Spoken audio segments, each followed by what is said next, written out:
નમસ્કાર, ABC news ગુજરાતમાં આપનું સ્વાગત છે। જોઈએ સમાચાર વિસ્તારથી।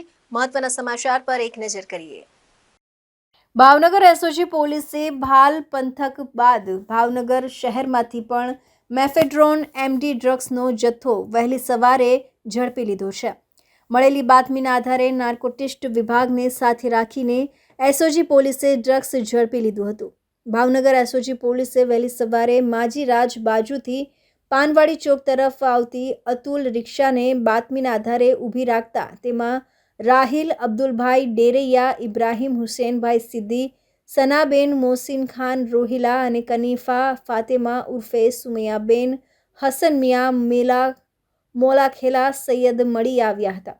જોકે તમામની અંગ ઝડતી કરતા મહિલાઓના કપડામાંથી મેફેડ્રોન ડ્રગ્સ 339.39 ગ્રામ કિંમત ₹33,93,700 મળીને આવ્યો, જેથી પોલીસે રોકડા, મોબાઈલ, રિક્ષા, ડ્રગ્સ મળી કુલ ₹34,80,150નો મુદ્દામાલ કબજે કરી નીલમબાગ પોલીસ સ્ટેશનમાં ધોરણસર તમામ સામે એનડીપીએસ એક્ટ મુજબ ગુનો દાખલ કરી વધુ તપાસ કાર્યવાહી સોંપી હતી।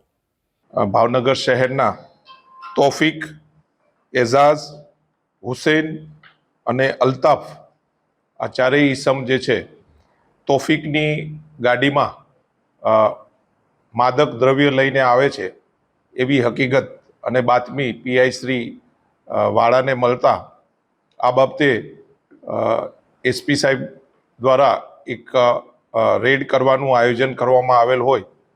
બે પંચો રૂબરૂ તમામ એસઓજીના સ્ટાફ અને પંચો રૂબરૂ રેડ કરવામાં આવેલા છે અને આ જે તોફિકની જે બાતમી હતી એ વેરીફાઈ કરતા તે ગાડીમાં એનડીપીએસનો જથ્થો હોવાની તોફિક દ્વારા કબૂલાત કરતા।